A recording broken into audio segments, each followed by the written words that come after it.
After the divorce, she refused to leave. Her billionaire ex-husband called her dad. Go take your worthless pregnant daughter away. Hours later, his entire empire collapsed. When Eric Clifford's pregnant ex-wife wouldn't vacate his mansion, he dialed her father with a single command. Remove your worthless daughter before I do it myself. 12 hours later, every asset he touched turned to ash. Every door he owned slammed shut, and the woman he dismissed stood holding the keys to everything he'd stolen from families like hers.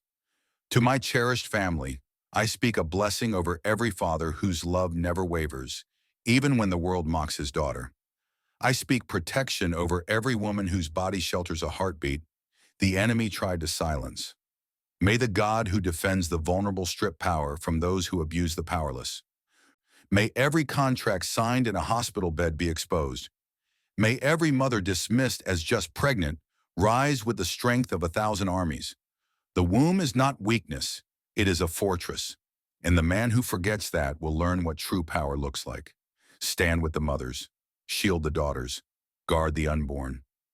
Eric Clifford's cliffside mansion was all edges, steel beams, floor-to-ceiling glass, and corners sharp enough to draw blood.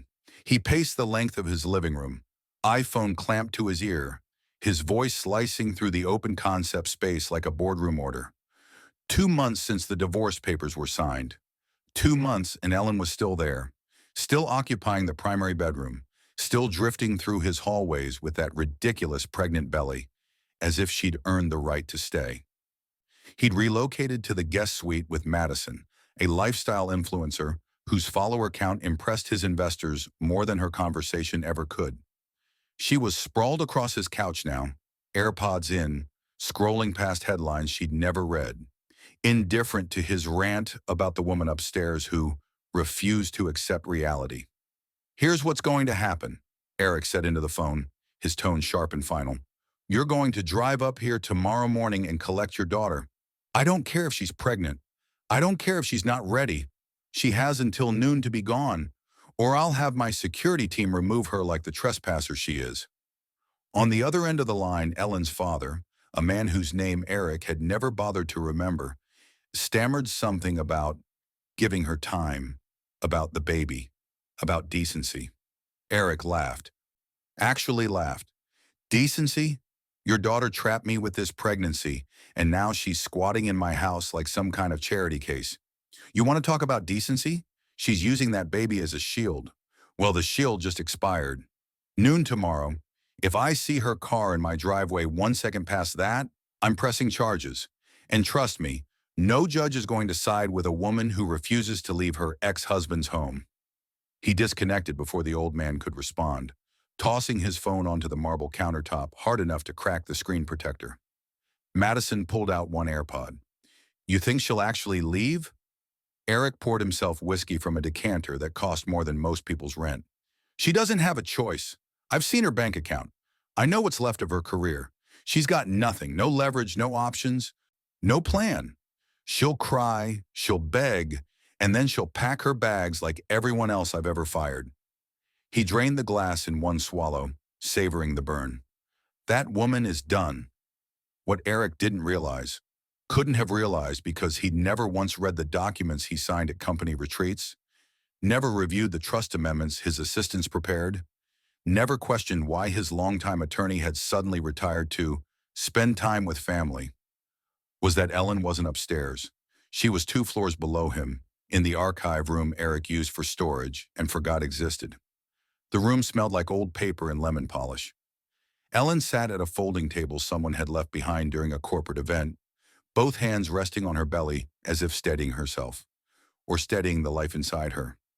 Across from her sat Carla Reeves, an attorney whose entire practice was built on unraveling the contracts powerful men thought were bulletproof. Carla slid a slim folder across the table. Signed, notarized, filed, she said.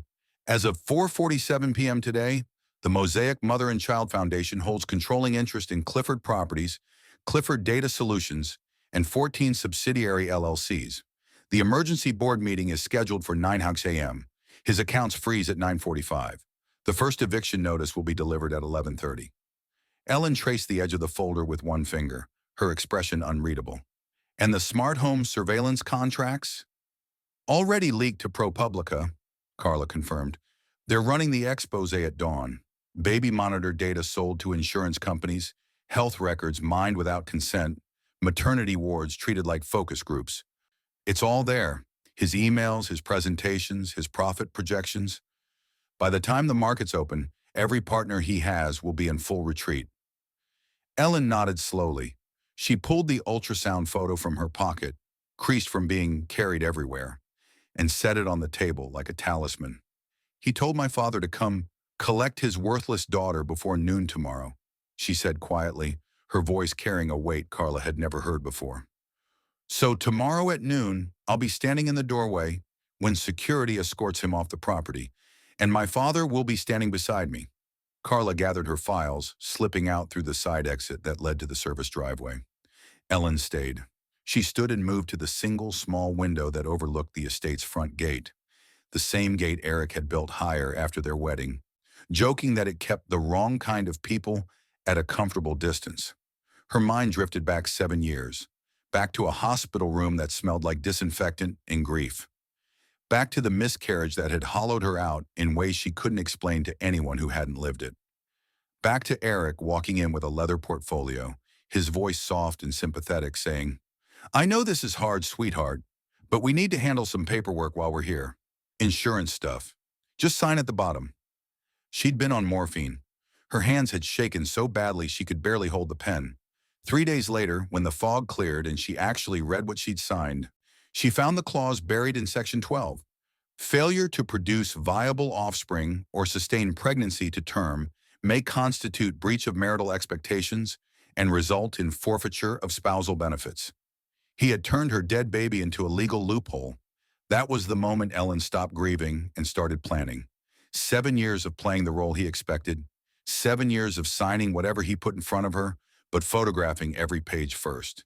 7 years of being underestimated, dismissed, and ignored, while she quietly moved pieces across a board he didn't know existed. Tomorrow he'd finally see the game. Ellen pressed her palm against the cool glass, watching the last of the sunset bleed out over the Pacific. "You wanted me gone by noon," she whispered to the empty room. "So at noon, I'll give you exactly what you asked for. I'll be gone from your world, and you'll be gone from everyone else's." The baby kicked, one sharp jab against her ribs, as if in agreement. Ellen smiled for the first time in months. Morning light sliced through the glass walls like a blade. Eric stood in the center of his kitchen, phone in one hand, espresso in the other, running his empire the way he always had, with absolute certainty that everyone would fall in line. "I don't care if she's crying," he snapped at his head of security. "I want her belongings in boxes and her car off my property by 11:45. If she refuses to leave, call the police. Trespassing is trespassing, pregnant or not." He ended the call and turned to Madison, who was picking at a fruit plate by the window. "This'll be over in an hour. Then we're wheels up to Miami for the product launch. You'll love the yacht, 12 influencers, open bar, and zero drama." Madison scrolled through her phone, barely listening. "Whatever. Just handle it." Eric smirked. "It's already handled." At 11:17 a.m., the first black SUV rolled through the gate, then a second, then a third. Eric glanced out the window, frowning. He'd expected building security, maybe a patrol car if Ellen got dramatic, but this looked like a federal convoy. His assistant appeared in the doorway, face pale. "Mr. Clifford, there are people here to see you, from the bank, and the Securities Commission, and your board." Eric's jaw tightened. "What are you talking about?" "They're all in the foyer. They said it's urgent." By the time Eric reached the front entrance, the crowd had already gathered. Men in tailored suits, women with briefcases, all wearing the grim expressions of executioners. Outside the gate, paparazzi were setting up cameras, their lenses trained on the house like vultures circling fresh prey. The first envelope was handed to him by a representative from Pacific Trust Bank. "Mr. Clifford, effective immediately, all corporate credit lines have been recalled pending an emergency audit. Your personal accounts have been frozen under regulatory review." Eric stared at the paper, his brain struggling to process the words. "This is a mistake. Call my attorney." "Your attorney is no longer representing you," a woman's voice cut in. Margaret Chen, the chair of his own board, stepped forward with a folder. We've scheduled an emergency vote to remove you as CEO. The meeting begins in 40 minutes. Remove me? On what grounds? Margaret's expression was ice. On the grounds that you transferred controlling interest of Clifford Properties and Clifford Data Solutions to a third-party foundation without board approval. Eric's blood went cold. That's insane. I never... You did. His general counsel, the man who'd worked for him for 6 years, stepped forward with a stack of documents. Corporate restructuring agreements signed at the Aspen retreat. Estate amendments signed during the Singapore trip. Trust modifications you approved via DocuSign at 2 a.m. after the Tokyo Gala. Every single one shifted voting shares and operational control to the Mosaic Mother and Child Foundation. Eric's hands shook as he flipped through the pages. His signature was on everyone. Who the hell is the trustee of this foundation? A voice answered from the staircase. I am. Every head turned. Ellen stood at the top of the stairs, one hand resting on the curve of her belly, dressed in a simple navy dress that somehow made her look more powerful than anyone in the room. She descended slowly, her footsteps echoing on the marble. Ellen owns the foundation, the general counsel confirmed, which means Ellen now owns controlling interest in your companies. Ellen stopped 3 feet from Eric, her gaze steady and unblinking. You gave me until noon to leave, she said quietly. But I'm not leaving. You are. Eric's face twisted with rage. You can't. Security will escort you off the property, Ellen continued, her voice calm as stone. You have 20 minutes to collect personal items. Anything else remains here pending asset evaluation. Eric looked around wildly, at his board, at his lawyers, at the security team now standing at attention near the door. No one met his eyes. Madison appeared at the top of the stairs, designer bag already on her shoulder, phone pressed to her ear.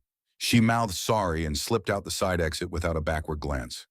17 minutes later, Eric Clifford walked out of his own house flanked by security.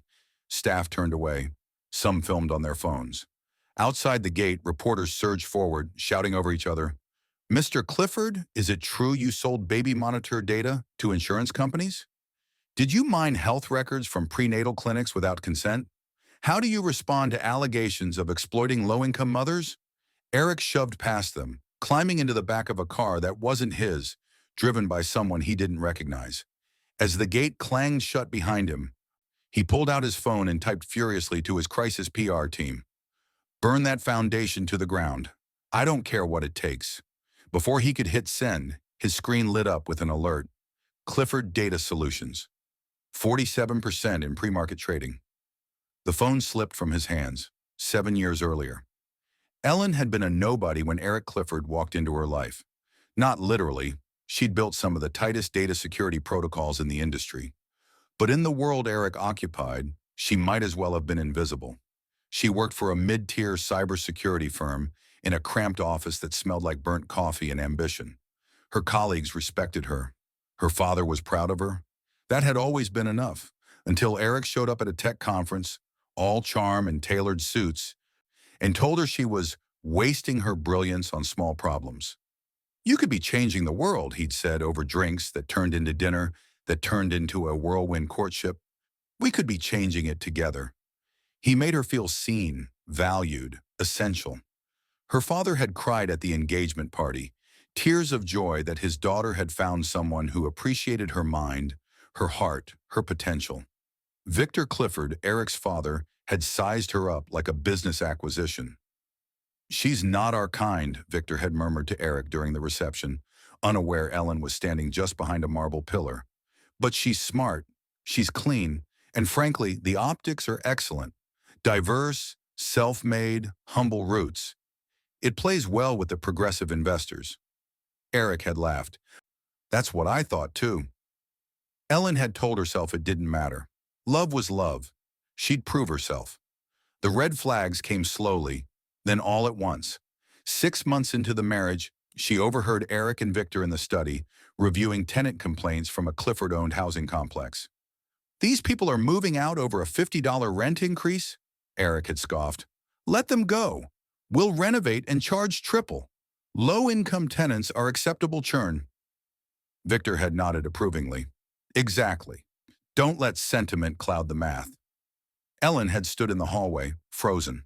Then came the board meeting where Eric unveiled his revolutionary smart home technology.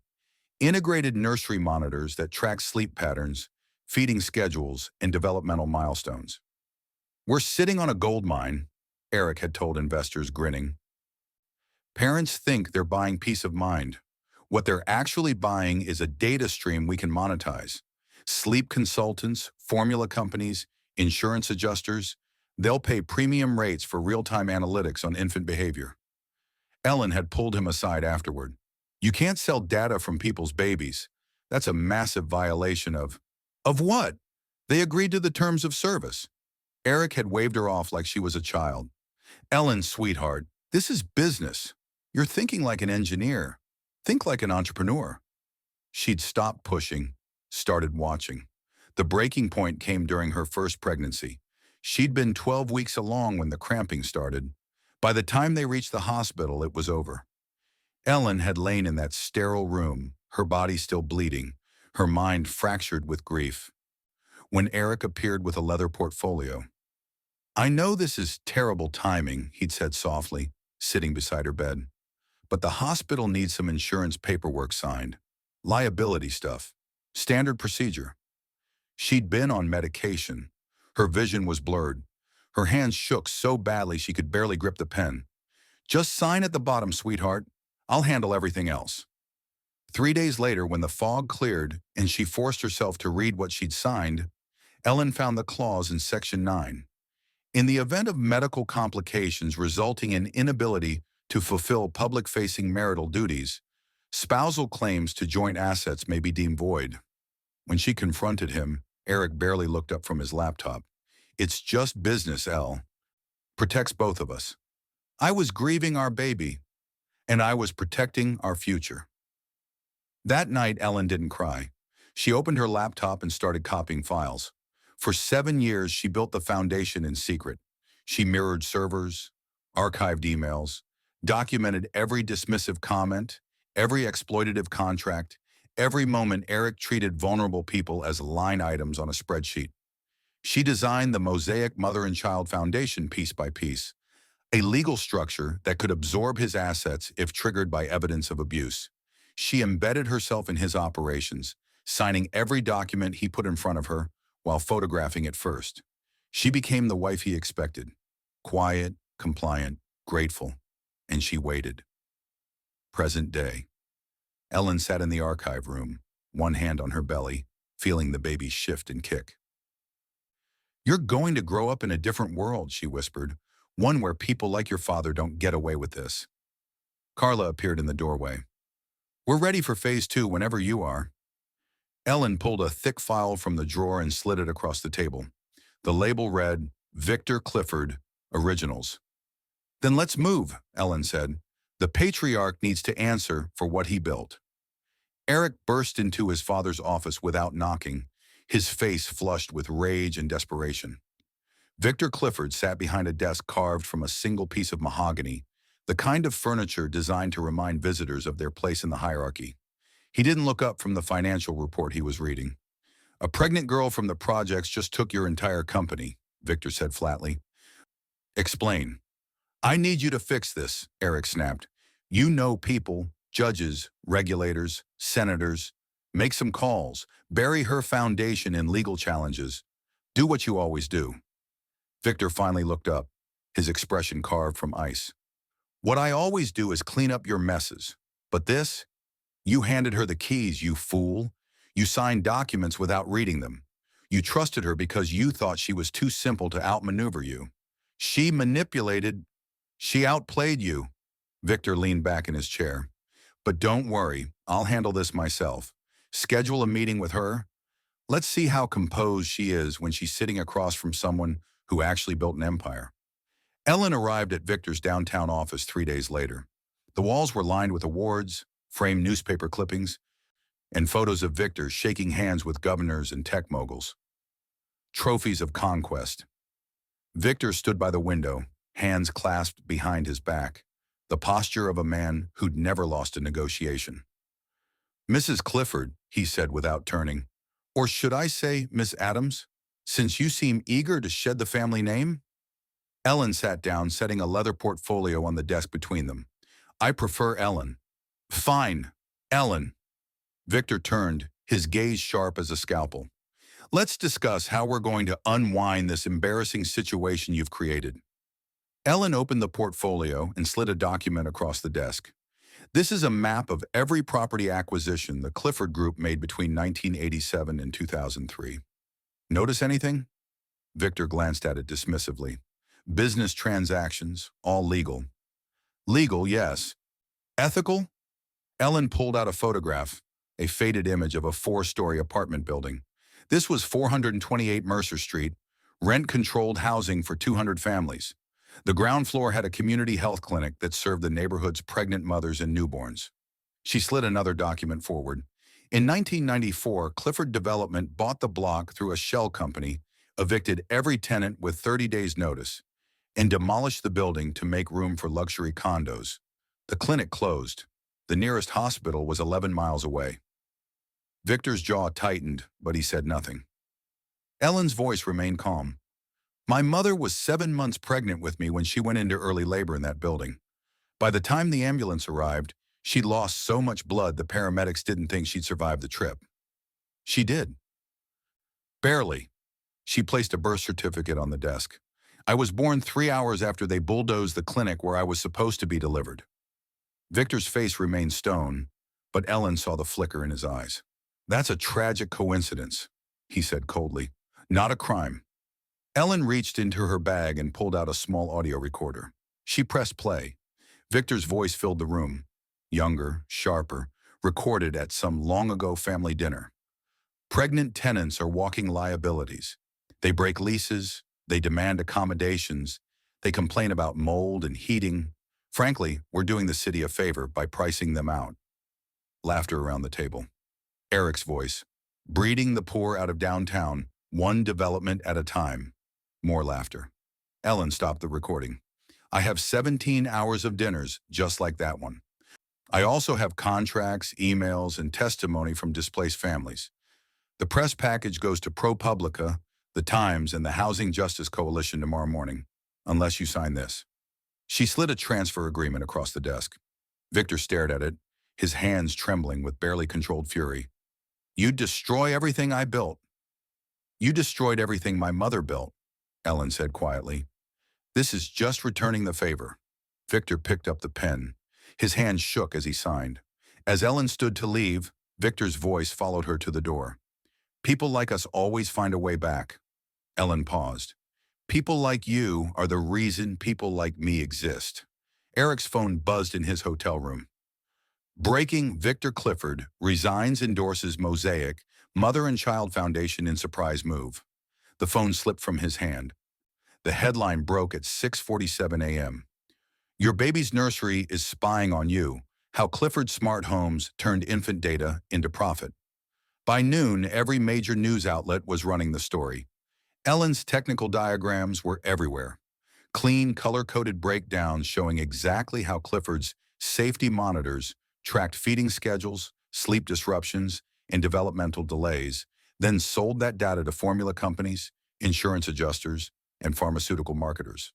The diagrams were so simple a parent could understand them in 30 seconds. That was the point. Cable news ran split screens. On one side, Eric's promotional videos promising peace of mind for modern parents. On the other, emails where he called nursery monitors the most valuable data stream we've ever deployed. By the time the markets opened, Clifford Data Solutions was already in freefall. Eric sat in a rented corporate apartment, phone pressed to his ear, tie loosened, voice hoarse from hours of damage control. Marcus, listen to me. Those emails are being taken out of context. We had full disclosure in the terms of service. Your terms of service were 47 pages of legal jargon buried in a mobile app, the hedge fund manager interrupted. We're invoking the ethics clause. Our exit is effective immediately. The line went dead. Eric dialed the next number, then the next. Sovereign wealth funds, venture capital firms, tech partners who'd co-signed development deals. Every conversation ended the same way. We've seen the recordings. We're out. Some of the material was real, his own arrogance, captured at investor dinners and private calls. Some had been expertly edited, context stripped away to maximize damage. It didn't matter. The effect was identical. By 3 p.m., 12 partnerships had dissolved. Margin calls were flooding in. Construction projects sat frozen, half-built towers wrapped in plastic like abandoned dreams. Outside Clifford headquarters, protesters gathered. Mothers held signs, "Our babies aren't data." Fathers chanted, "Homes, not harvest." News drones circled overhead, live streaming the scene to millions. Eric watched from his apartment window, jaw clenched as the crowd grew. His phone buzzed, a notification from Madison's social media. Sometimes you have to walk away from situations that don't align with your values. Protecting my peace, choosing safety. The post already had 50,000 likes. Eric threw the phone across the room. An hour later, his crisis PR team sent a group message. Situation update, staff member leaked audio of client berating pregnant assistant during conference call. Verifying source, recommend immediate public apology. Eric hadn't even remembered the call. Some junior staffer who'd asked a question during a presentation. He'd snapped at her to stop whining and do her job. He hadn't known she was pregnant. Now everyone did.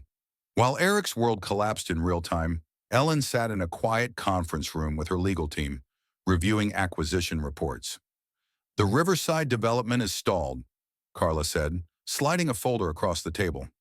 "Contractors walked off the site. We can redirect it into affordable housing units under the Mosaic structure." Ellen nodded. "Do it. What about the smart home contracts?" "Canceled across the board. We're offering affected families free data security audits and compensation through the foundation." Ellen signed the authorization, her movements calm and deliberate. Later that evening, she drove to her father's small house on the east side of the city. He opened the door, older now, his hands shaking slightly as he pulled her into a hug. "I saw the new," he said quietly. "Is it over?" Ellen touched her belly, feeling the baby kick. "Not yet, but it's close." Her father's eyes welled. "I'm proud of you, sweetheart. Your mother would be too." Ellen stayed for dinner. Simple food, quiet conversation, the kind of peace Eric's world had never known. The invitation arrived 2 days later, forwarded by what remained of Eric's assistant staff. The Aurora Summit, Leadership, Ethics, and Innovation. "We invite you to address recent concerns in a moderated public forum. This is an opportunity to set the record straight." Eric stared at the email, his pride warring with his instincts. A public stage, a chance to fight back, to remind the world who he was. He clicked accept. He didn't see the trap. Eric arrived at the Aurora Summit in a rented sedan. His driver wasn't someone he knew. His date, a B-list lifestyle blogger he'd met 3 days ago, scrolled through her phone in silence, already regretting the decision to be photographed with him. Inside the gilded ballroom, the temperature dropped the moment he entered. Conversation stopped mid-sentence. Heads turned, then quickly turned away. His former business partners, men who'd once competed for his attention, studied their drinks with sudden fascination. Eric straightened his tie and forced a smile, moving toward the VIP section where he'd once held court. A waiter stepped in front of him. "I'm sorry, sir. That area is reserved for keynote sponsors." Eric's face flushed. I am a keynote sponsor." The waiter glanced at his tablet. "Not according to our current roster." Before Eric could respond, the lights dimmed. Ellen entered from the side door. She wore a deep emerald gown that complemented her skin and accentuated her pregnancy. Now unmistakable, radiant, powerful. Her hair was pulled back simply. No jewelry except small diamond earrings. She didn't need armor. Every camera in the room swiveled toward her. The host, a renowned journalist, stepped to the podium.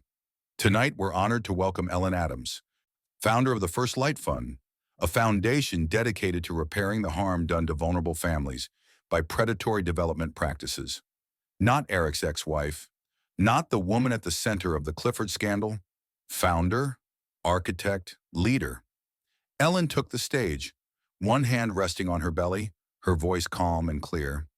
3 decades ago, my mother nearly died giving birth to me Because the community clinic that served our neighborhood was demolished to make room for luxury condos. Tonight, I'm announcing a multi-billion-dollar fund to ensure no mother, no child ever faces that choice again. The room was silent. The First Light Fund will build maternal health centers in underserved areas. It will finance tenant-owned housing. It will provide legal aid to families displaced by exploitative development. This work is funded by the liquidation and redirection of assets from the Clifford Group, assets built on the suffering of families like mine. Ellen pulled a folded paper from her sleeve. I want to read you some names. 428 Mercer Street, the Riverside Maternity Clinic, Oakwood Family Housing. These are just a few of the buildings and services erased to make room for profit. Behind every address is a mother who couldn't access care, a family forced out of their home, a child born into a system designed to extract value from their vulnerability. Her voice didn't waver. That system ends tonight. The room erupted in applause. Eric shot to his feet. This is insane, he shouted over the noise. She's weaponizing our child to destroy me. Security moved toward him. Cameras stayed locked on Ellen. Mr. Clifford, please, the host said evenly. This is not your platform. That's my money, my legacy. She's a thief. Ellen didn't even turn to look at him. The audience did, and their expressions said everything. Donors lined up to shake Ellen's hand. A senator embraced her. A celebrity took a selfie with her, posting it instantly with the caption, "This is what justice looks like." The live-stream chat scrolled past in a blur. Finally, someone holding these people accountable. She's a hero. Eric looks unhinged. Eric stumbled toward the exit, his date already gone, photographers swarming. Mr. Clifford, do you have a response? Will you apologize to the families? Is it true you're facing criminal investigations? The questions came like blows. The camera flashes blinded him. His chest tightened. His vision blurred at the edges. One step, then another. Then the pavement rushed up to meet him, and everything went black. Eric woke to the smell of disinfectant and the steady beep of monitors. His chest ached. His head throbbed. The ceiling above him was water-stained, the walls a faded institutional beige. This wasn't the private medical suite he'd used for routine checkups, the one with marble floors and concierge service. A nurse appeared, checking his vitals with brisk efficiency. Where am I? Eric croaked. Metro General. You collapsed outside the Summit Center. Cardiac event, non-fatal, but you'll need monitoring. I want my private physician. Transfer me to Bayside Memorial. The nurse didn't look up from her tablet. Your private insurance was terminated. You were admitted under the First Light Emergency Medical Fund. That's the only reason you're not in the overflow ward downstairs. Eric's blood went cold. What fund? A voice answered from the corner of the room. Mine. Ellen sat by the window, one hand resting on her belly, a folder of documents in her lap. She looked calm, rested, utterly in control. You, Eric breathed. The First Light Fund covers medical emergencies for individuals facing financial hardship, Ellen said evenly. I authorized your upgrade to a private room, not because I care whether you're comfortable, but because I need you breathing. Eric struggled to sit up. Why? Because dead men don't suffer. Ellen set the folder aside and met his gaze. And I want you healthy enough to feel every single loss. Eric's hands trembled. You can't use our child like this. That baby is innocent. You used our first child like a bargaining chip, Ellen interrupted, her voice sharp as glass. You had me sign away my rights while I was sedated and bleeding. You turned a miscarriage into a liability clause. So don't talk to me about weaponizing pregnancy. You wrote that playbook. Eric opened his mouth, then closed it. No words came. Ellen stood, moving to the window. You'll be discharged in 2 days. You'll receive a settlement, enough for basic living expenses, an apartment, transportation, nothing more. Everything else flows into First Light to repair the damage your family caused. This is theft. This is consequences. Ellen turned to face him. You've spent your entire life insulated from them. That ends now. After Ellen left, Eric reached for his phone. He dialed Victor, straight to voicemail. He tried his sister, Vanessa. A text came back immediately. My attorney advises no contact. Sorry. He scrolled through his contacts, business partners, country club friends, investors who'd once fought for his time. Every call went unanswered. Every text received the same cold response. Unable to assist at this time. One former ally sent a single line. "You're toxic, Eric. Don't contact me again." Eric stared at the phone, the truth settling over him like a shroud. They hadn't valued him. They'd valued his power. And now that the power was gone, so were they. Ellen returned once more before his discharge, setting a folder on the bedside table. "This is your legal settlement. Read it, sign it, or fight it in court and lose everything, including the stipend." Eric didn't touch the folder. "What happens now?" "You live," Ellen said simply. "You get a job. You learn what it's like to exist without a safety net. And the next time we meet in public, I'm going to tell the world the full story, starting with the night you handed me a pen in a hospital bed and told me to sign while our baby was still inside me, dying." She walked to the door, then paused. "You taught me that everything has a cost, Eric. Now you're learning the price of what you did." The door closed behind her. Eric sat alone in the sterile room, the monitors beeping in the silence. His mind drifted back 7 years, to a different hospital, a different version of Ellen, younger, broken, her face pale with grief and medication. He'd slid the papers across her bed.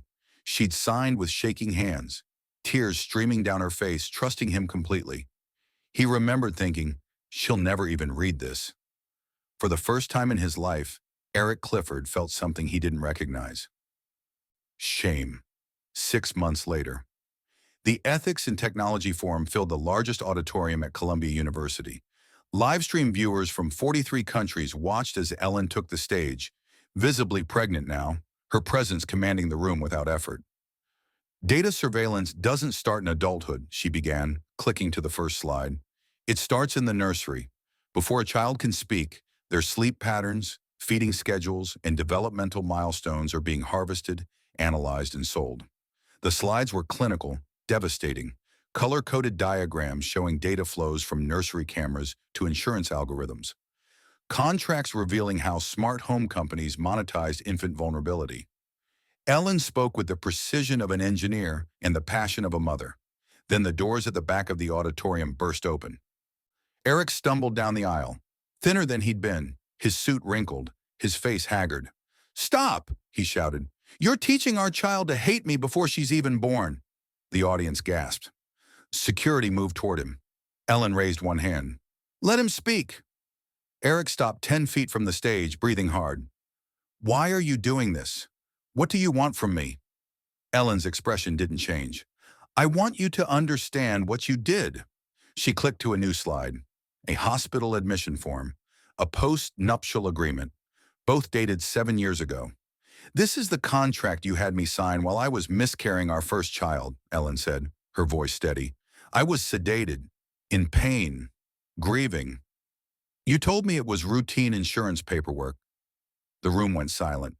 3 days later, when I could finally read what I'd signed, I found this clause. She highlighted a section on the screen.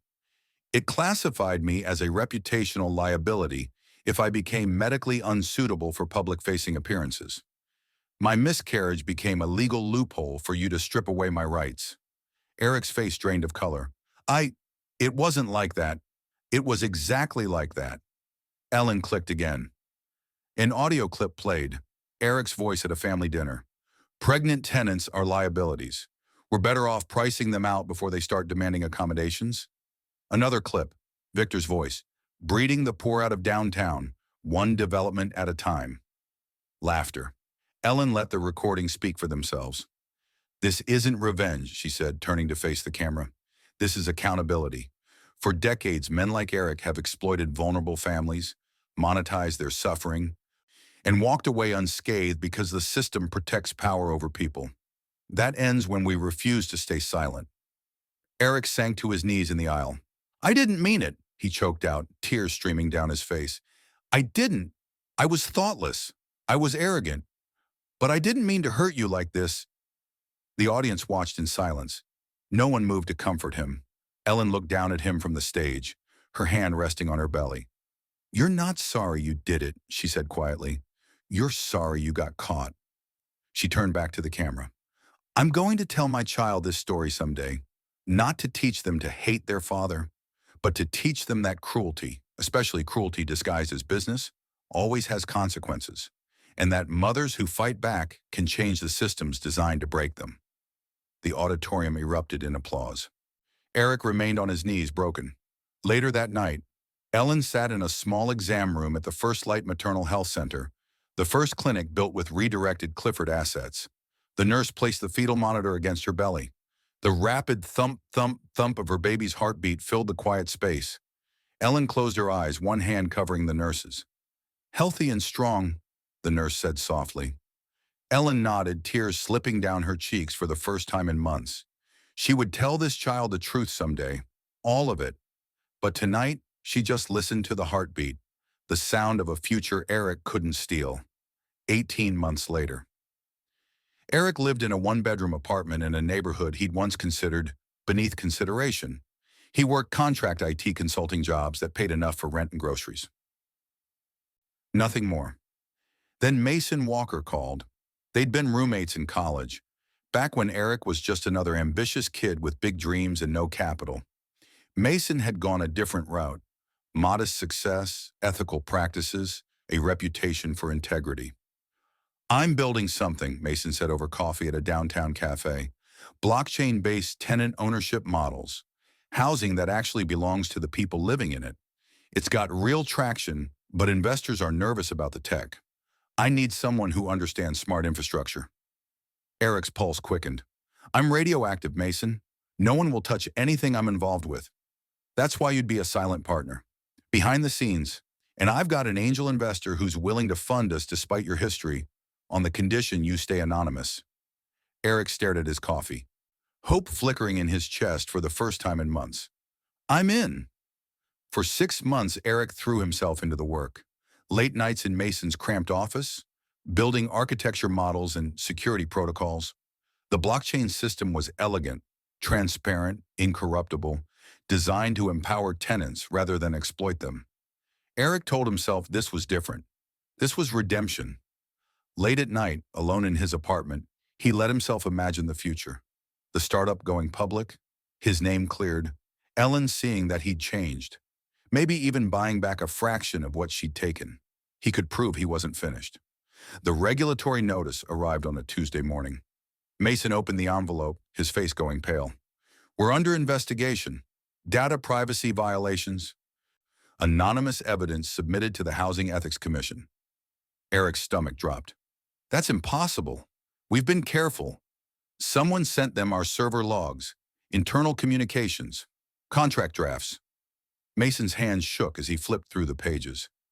"Eric, some of these emails are real, but some are, I don't know. They look like ours, but the metadata's wrong." Eric grabbed the documents. Buried in the fine print of their funding agreement was a clause he'd never noticed. In the event of regulatory investigation related to data practices, all operational assets automatically transfer to designated oversight entity, First Light Community Trust. The room tilted. "Who was the angel investor?" Eric whispered. Mason pulled up the incorporation documents, tracing the shell companies backward. His face went white. "Oh, God!" The job offer arrived for Mason that afternoon. First Light Community Development wanted him as Director of Ethical Housing Initiatives. Generous salary, full benefits, a chance to actually build what he dreamed of, just without Eric. Mason sat across from Eric in the empty office, unable to meet his eyes. "She knew," Mason said quietly. "From the beginning. The angel investor was one of her entities. She funded us knowing you'd pour everything into it. And then, she took it," Eric finished. Mason stood, gathering his things. "I'm sorry, Eric, but I can't walk away from this opportunity. What she's building, it's real. It's what we should have been doing all along." Eric didn't respond. He sat in the empty office long after Mason left, staring at the wall. An hour later, Eric walked out of the building for the last time. A billboard across the street stopped him cold. First Light Fund, building futures for mothers and children. The image showed a smiling mother holding a newborn, standing in front of a community health center. Eric stared at it, the truth settling into his bones like ice. There was no comeback. There was no rebuilding. Ellen hadn't just beaten him. She'd been watching him the entire time, tracking every move, anticipating every play, closing every door before he even reached for the handle. He turned away from the billboard and walked into the gray afternoon, a man with nowhere left to go. 3 years later, the Dorothy Adams Community Center sat on the corner of Mercer and Fifth, a modest four-story building with bright murals painted by local artists and hallways that smelled like fresh paint instead of neglect. Eric Clifford worked there as the maintenance supervisor. He wore work boots, a plain gray shirt with a name tag that read simply Eric, and carried a toolbox from apartment to apartment, fixing leaky faucets and broken cabinet hinges. Tenants knew him as the quiet man who showed up on time and never made excuses. He'd been working there for 8 months before he noticed the small bronze plaque in the lobby. Dorothy Adams Community Center, built on land reclaimed for the families displaced by Clifford Development, 1994.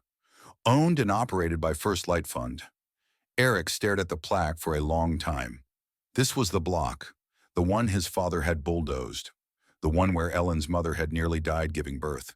He was living and working on ground stolen from Ellen's family, and she'd let him. Ellen appeared on a Tuesday morning in early spring. She walked through the front doors with a small child, maybe 3 years old, holding her hand. The child had Eric's eyes and Ellen's steady, unshakable gaze. Eric froze in the hallway, wrench still in his hand. Ellen nodded toward the small office near the back. "We need to talk." They sat across from each other in a room barely large enough for 2 chairs. The child, their child, sat on Ellen's lap, quietly coloring in a book. "I didn't bring her here so you could play father," Ellen said, her voice calm and clear. "I brought her here so they could see the man whose choices built both our pain and our protection."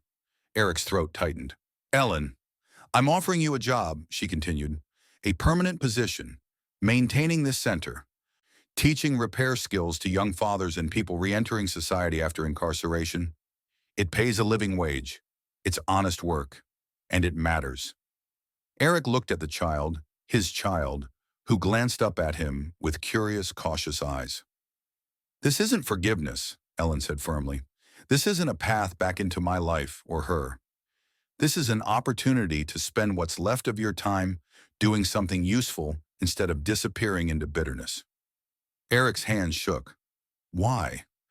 "Because my child will ask me someday what happened to their father," Ellen said. "And I want to be able to say you chose accountability over self-pity, or I'll say you walked away. The choice is yours." Eric could have left, could have disappeared into another city, another life, another identity.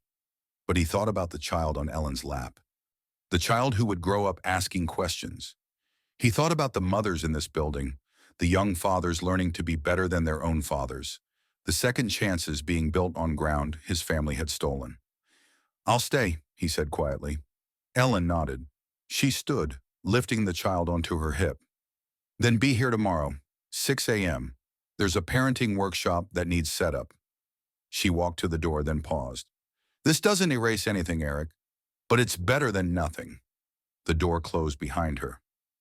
The next morning, dawn light filtered through the community center's glass doors as Eric turned the key and stepped inside. He flipped on the lights. The lobby brightened, murals of mothers and children, community garden photos, a bulletin board covered in tenant announcements and children's drawings. Footsteps echoed down the hall, a young mother with a toddler, an older man heading to the job training program, 2 teenagers laughing on their way to the tutoring center. They nodded at Eric as they passed, just the man who fixed things.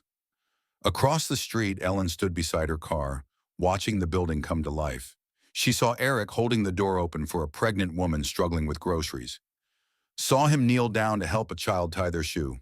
Small things, quiet things, not redemption, just work. Ellen climbed into her car and pulled up the plans for the next project, a maternal health center in Detroit. Built on land reclaimed from another predatory development, justice wasn't a single moment.